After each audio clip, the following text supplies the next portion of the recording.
I'm Tim Morrison for Time. We're here with 5-time Grammy Award-winning recording artist, Dr. John.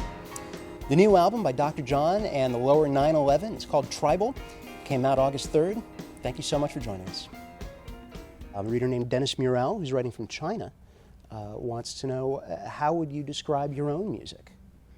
Well, I like to think of what Louis Armstrong and also Duke Ellington said about music. There's only two kinds of music, good and bad. And I would like to think of my music as being good. My late songwriting partner and myself, Bobby Charles, who just passed away, have consistently were writing songs about truths nobody wants to hear about. It's the most important thing to me. How have the spirits and the ancestors of New Orleans music influenced you? From Jelly Roll Morton to the people like Buddy Bolden that invented jazz, on and on. All of our musical culture, all of our things that we gave to the world. We freely gave it all. And Louis Armstrong was the only ambassador of the United States to the world. And I'm very proud to say I grew up in his neighborhood. And I feel very blessed that my father used to say, that's where Louis Armstrong was born. He never called him Louis, never called him Satchmo. Louis Armstrong was born. We've talked a couple times about spirits and spirituality. I mean, you've got your walking stick and what you're wearing around your neck. I mean, can you tell us a little bit about what that is and why it's important to you? I believe very strongly that the only thing wrong with any religion is man. There's nothing wrong with any religion but man. And I believe very strongly that there's one spirit that guides us all. We call it the Great Spirit. You can call it Jehovah. You can call him a myriad of names. Allah. The name doesn't matter. It's still one spirit up there.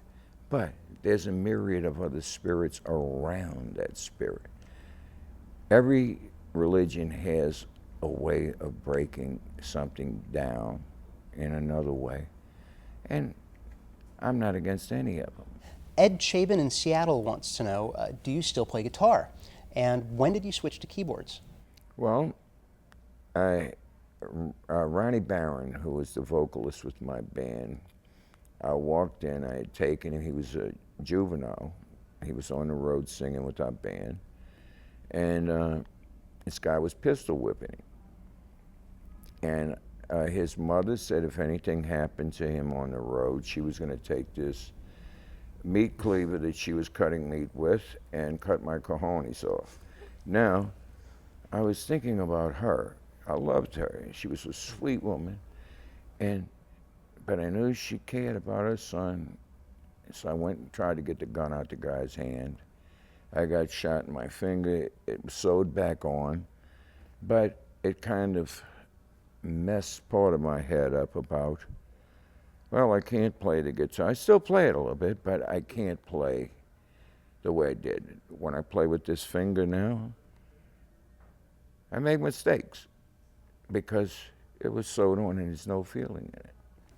Well, let's talk about New Orleans. Yes. We have a question from Christopher Gustin from Araby, Louisiana. Mm-hmm. And Christopher writes, I feel like things still aren't quite right around New Orleans.